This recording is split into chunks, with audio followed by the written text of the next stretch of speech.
Good afternoon, everybody, and welcome back to another episode on the Hypermine Feed the Beast Infinity Evolve server. How you guys doing today? I'm doing really good. Hope you guys had a fantastic weekend, and hope you're having a fantastic day so far. I'm having a really good day, and I had a really good weekend. So yeah, I'm sorry about not having videos for so long. It's been like, oh my goodness, it's been like 5 days since I've recorded, so I've got to get back in the swing of things. So yeah, I usually don't put videos out on the weekend, and on Monday, man, I'm sorry about not having a video on Monday, but Monday I went and watched Star Wars The Force Awakens. It was really good. Not going to spoil anything for you. Don't click off, please. But it was really good. I recommend watching it. So yeah, last episode we were dealing with Christmas stuff. We got Christmas stuff all put up. We got Christmas stuff everywhere. I really like it. I really like it. But it's kind of out of place. But hey, it works. It works because we got Christmas coming up this Friday. I don't know if I'm going to be doing anything special for it. But speaking of Christmas, I mentioned last episode that I would be blown away if we could hit 200 subscribers by Christmas. And thanks to a bunch of really cool people on Twitter, including Soap the Great and everybody else who retweeted his tweet. And we are so much more closer. I think we're at 195 or something like that. And we're 5 away. I'm so excited. I can't believe that. And I'm really happy. And I'm really thankful for Soap and everybody else on Twitter. All of my amazing Twitter peeps who retweeted that out. And I just want to say thank you guys so much for that. I am actually thinking about doing some stuff for a 200 subscriber special. So I've got some things in mind, and I've got some things particular in mind that I really wanted to do, but I'm going to wait till we hit this, the milestone before I start talking about it. So yeah, get hyped for it, guys, because I'm going to be giving something in the world for you guys. So we'll have to see about that. So yeah, today, I have some things planned for today. Before we get into that, thank you guys for sitting down with me today. I have some things planned for today. I really wanted to get into solars because of the fact that I have a ton of stuff now. After running that last quarry, we have so many ores. So many ores. We have over 14,000 steel now. Let's see. We have 6,000 lapis. That is going to be the big catcher right there. I don't know how much lapis we're going to end up having after this. But I don't want to start doing like manually crafting the solars because if you know about solars, let me just go ahead and look that up. And with the solars, each solar leads into the next one. Like this one is like the hardened one is like 8 leadstone ones. The redstone one is 8 hardened ones, and so forth and so forth and so forth. And that is a lot of crafting. A lot of crafting and a lot of items. So I don't know how far up the chain we're going to be able to get. But before we get into this, I wanted to get into AE2 Autocrafting so we can go ahead and get all of my stuff auto-crafted. And I'm really excited to do this. Autocrafting is one of my favorite things to do in modded just because of the amazing, how great it is and how fast it can craft a bunch of things. So let's look at that really quickly. So with Applied Energistics Autocrafting, I'm going to get more into detail with this later, but the main things that you're going to be needing if you're going to be doing this, you're going to be needing crafting storage, and you're going to be needing something called a molecular assembler. Where are we at? Where is it at? I don't know if I'm going to be able to find it. But yeah, you're going to need something called a molecular assembler, which is right there. You're going to need several of those. And you're going to need a bunch of interfaces. So let me get some crafting done. And once I get some stuff crafted, I'll bring you guys back in. We'll start getting this thing going. Because now that we have a bunch of new peeps, I'm going to be able to display my new crafting cube system to a lot of people who haven't seen it yet. And I really love it. So yeah, I'll see you guys in a little bitty bit. Alright guys, welcome back. So after doing a bunch of crafting, like a whole bunch of crafting, I got the things that I'm going to be needing to do at least one crafting cube. It won't be completely finished, but it'll be pretty good off. So I made 14 interfaces and I made 14 molecular assemblers. That seems like a good number for me. I might have to make more, I might have to make less, or I might have too many. I don't know. It's a thing. We'll see. I made 2 16K crafting stations so that I can craft 2 things at once.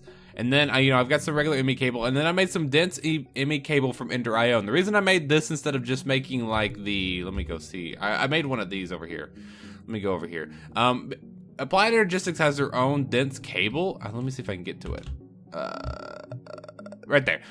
Applied Energistics has their own dense cable, but I don't like how it's... I like it because it shows like the number of channels that you're using up, but at the same time, it's big. So I wanted to use just a regular dense ME cable because it's smaller, it's compact, and I just think it looks better. Yeah. I mean, you can also see the channels. If you look into the description on the top of the screen, it shows how many channels it is. It's like 0 out of 32.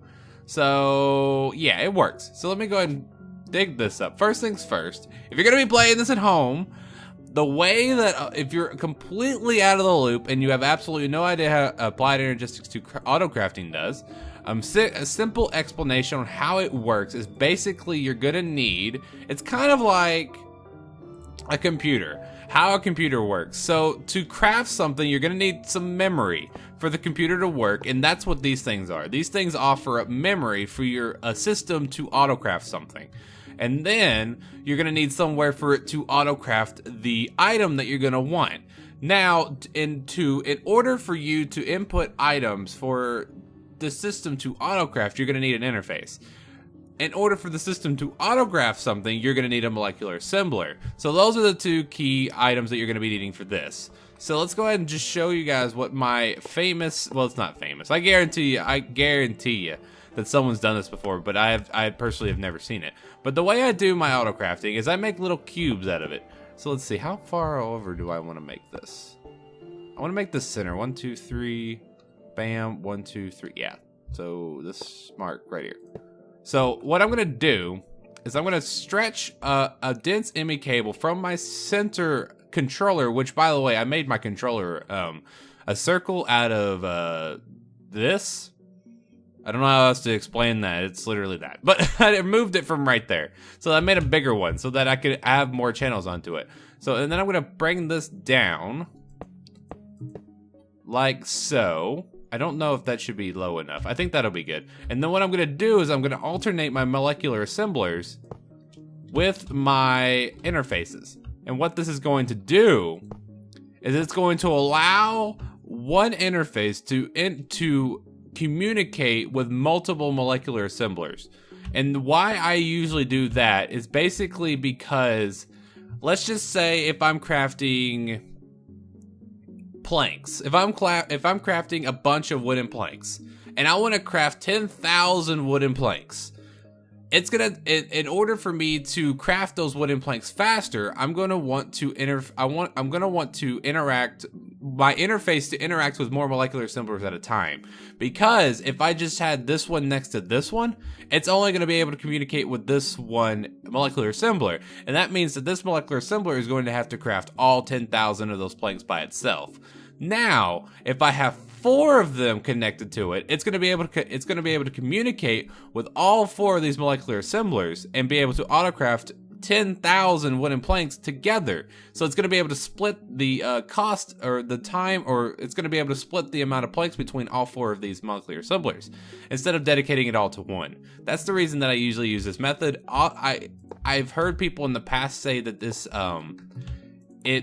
it's kind of wasteful of space because of the way that it's structured. I understand that at the same time, but I mean, it's a give and take process. It really is. It depends on how you want to do things. For me, I've always found that this system works, and I haven't had problems with it in the past, and I think I'm doing this right. I think I am. I don't think it should be the other way around. No, I think this is right. I feel like this is inverted. If it doesn't work, I mean, if I'm not getting the maximum amount of outputs, let me see. 1, 2, 3, 4. This one's got 3, 3, 3. Yeah, this should work. Yeah, this should be fine. So what this is going to allow me to do, let's just say if this interface is tasks with crafting planks, it's going to have these 3 it's going to have these 3 molecular assemblers to craft it for it. So that's really, really good. Well, good in the hood. I'm going to go ahead and take this guy and disable it because I don't like it when you have extra connections. I don't know if that messes with anything, but I don't want to have to do that. So as you can see by the cable, I have used up 12 channels. I should be able to use 2 more because I've got these guys, but I'm just going to keep it like it is. I knew I made too many. But I like having mine uniform. Now, you can go ahead and carry this down, but you can, I think you can. Hold on, let me do this. Can you carry this outward? Yeah, you can carry this outward as well. But I like to usually keep it uniform. It's just the way I do things. So let's go ahead and go up top.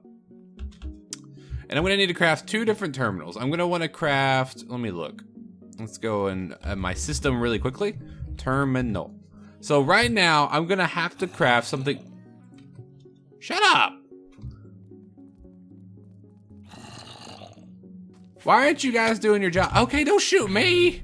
What the craft? Brandon? I don't know his name. I forgot what his name was. Do your job, buddy. I'm trying to talk to the peeps. So, man, I need to sleep. Get rid of this. Get rid of this nighttime. I think I can't sleep because there's monsters nearby. I'm just gonna let them. Shh. Be quiet. Okay, good. So, so what I'm gonna need to do. I'm gonna stick the stuff in here. I'm gonna need to craft up something called, which terminal is it? I think it's called the pattern interface terminal. I think this is one of the ones I need. I think. I haven't used this in quite a while. And I'm gonna need something called pattern terminal, pattern interface terminal. Yeah, I'm gonna need another pattern terminal, which means I'm gonna need to make a crafting terminal, which means I'm gonna need to make one of these, which means I'm gonna make one of these. You guys can get the point here. This is kind of like a rabbit hole of crafting. I'm also going to need a blank terminal, which is just an illuminated panel, which makes one of these, then which makes one of... I already have a bunch of those. These. Sweet. So now I'm going to be able to make myself an ME pattern terminal. Yeah, ME pattern terminal. Sweet. So now I am going to need to find a place to put these. I don't want to put them in the floor. Can I do that? I feel like this is gonna not work the way I want it to. I can't put it there anyways. I'm gonna put this here, and then these guys here. Bam, bam. I feel like that's gonna work. Yeah. Okay, sweet. So what these things are gonna allow you to do is the ME pattern terminal is going to allow you to encode patterns for it to autocraft. Now, if you're brand new to autocrafting, a lot of this stuff is probably kind of going over your head right now because you're not used to the way that autocrafting works. Now, the way that you're going to need to keep your mindset is when you're going through autocrafting is you have to have every single different crafting recipe in the system or else it will not craft. So, what you're going to need to keep in mind is like if you're going to want to craft a... Let's say you're going to want to craft a crafting bench or a crafting table or something like that. You're going to need to have a pattern for crafting planks and you're going to need to have a pattern for crafting your crafting table. So you're going to need to have everything in the line. Let's say if you want to make a chest, you're going to need to have a pattern for crafting a plank. You're going to need to have a pattern for crafting the chest. See, you're going to have everything in the line. So what I'm going to show you really quickly is the first pattern I always put in, which is the pattern to make patterns. Because you're gonna need something called a blank pattern to make your pattern. So I'm gonna go ahead and make one of these, put that in there, encode it, bam, sweet. So now you're gonna be able to use your interface terminal, which is basically a terminal that is incoherently talking to all of your interfaces that are down there in the crafting cube thingy. So this is talking to these guys, and it's going to be able, and what it's going to do is it's going to talk to all of my interfaces, give me all of the layouts for my interfaces, and now I can access my interfaces that are down there without actually having to go down there, which is a huge help because personally, if I had a bunch of patterns, I don't want to have to go down there every time I make a new pattern. So I'm just going to make this thing, and I'm just going to stick it in there. So that's how you do it. So it's really simple. Now what I'm going to do is I'm going to go in any one of my terminals. I am going to look up pattern, and now I can craft blank patterns. So let's just say if I want to make 10 of these, it's on the craft. It's going to tell me what I have, like what's available and what's not available. Let's say I don't have quartz glass. Well, how do you make quartz glass? The system itself doesn't know how to make quartz glass, so I'm going to tell it how to make quartz glass, which I'm going to need another pattern to. Can I make one of these? Yes. Give me. Sweet. And now, the system will now know how to make quartz glass. So now, it's going to be able to make those patterns, hopefully. If I have the dust, it's not going to have the dust. See, now this is also going to be able to tie into your machines. Like, I'm going to have a lot of autocrafting machines on hand. you can use your interfaces to communicate with certain machines to get certain things crafted up. Let's just say, if I want to make quartz dust, I'm going to need a machine to grind down, you know, a Certus quartz into a quartz dust. So I'm going to have to do a machine for doing that, but I'm not going to do that right now. So let's go ahead and grab some.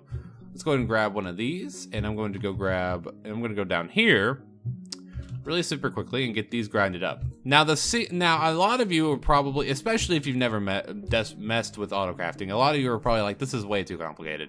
What's the point? Why are we doing this? Because it just seems like it would be easier just to do all of it by hand. And I understand that, but once you get everything set up, once I get all of my patterns inside of this ME crafting cube that I like to call it, I don't know if there's a technical term for it, but I just call it my crafting cube.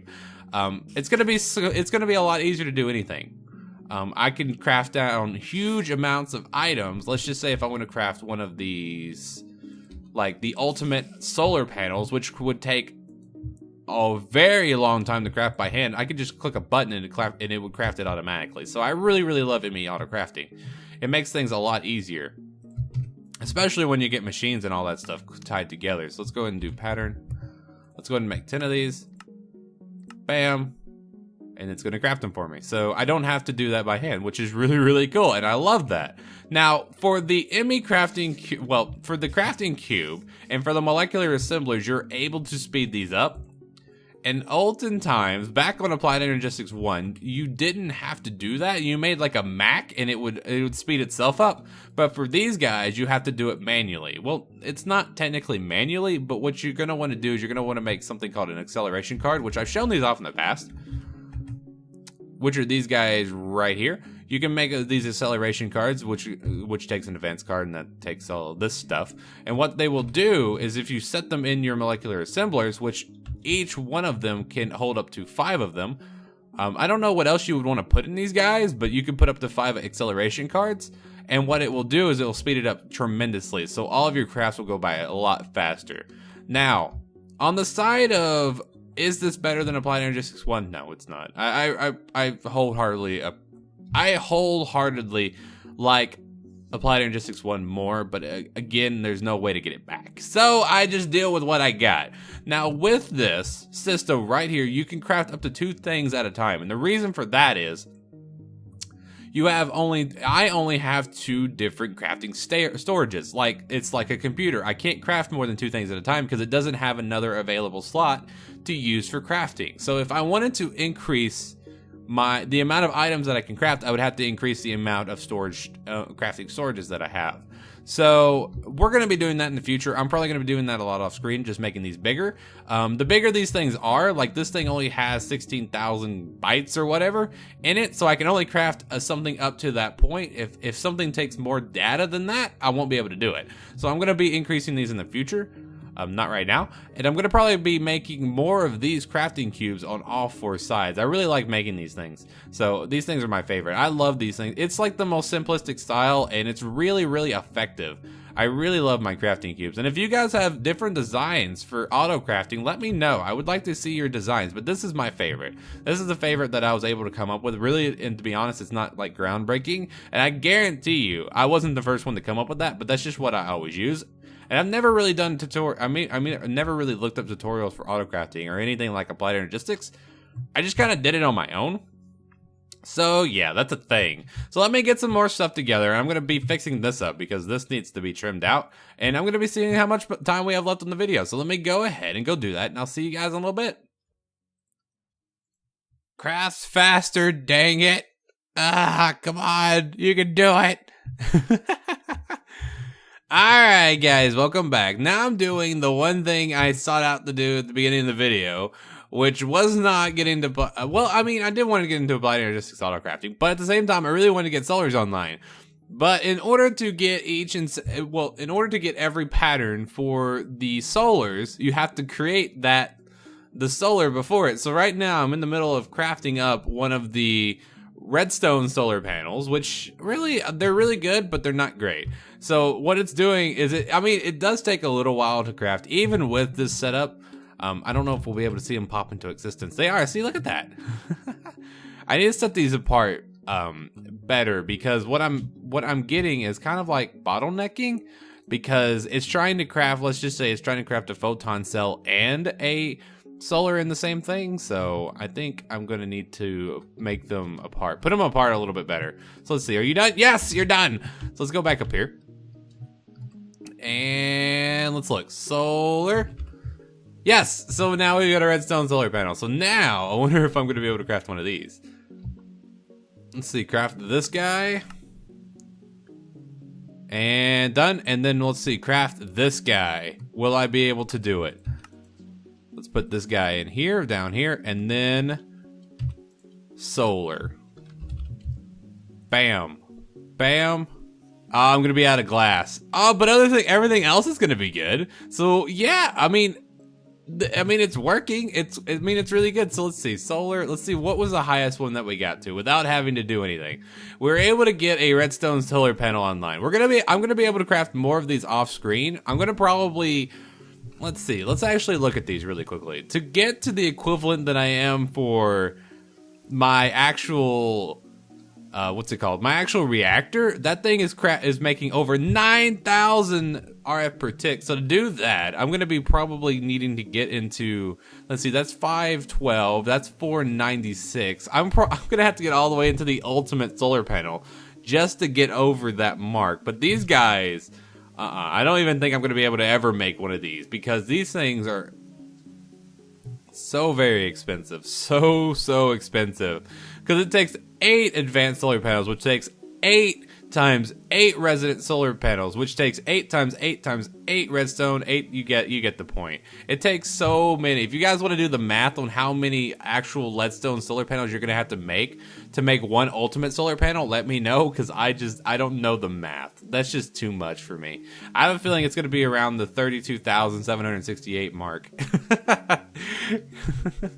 So yeah, that's going to be it for today's episode, guys. I had a ton of fun today. I had a ton of fun finally getting into Applied Energistics Autocrafting. Man, it was so much fun. If you're still here, thank you guys for sitting to the end of the video. I know it wasn't the most exciting video in the world. It wasn't like me having so much fun running around, having, time of my life. But it's something that was needed to be done. I needed to get it online. I needed to get it done. And I'm really glad that we did, because now it's going to be a huge asset for us in the future. So yeah, if you hated this video, you know where to put it. But if you did enjoy, please do not forget to hit that like button, guys. We are 4 subscribers away from 200 subscribers. And if you're brand new and you made it to this far in the video, don't forget to hit that sub button, guys. It doesn't cost you a dime, and it really helps me out. And if you really want to help out the channel, go show it to somebody. If you really want to support the channel above and beyond anything else, go show somebody. Go tell somebody about the channel.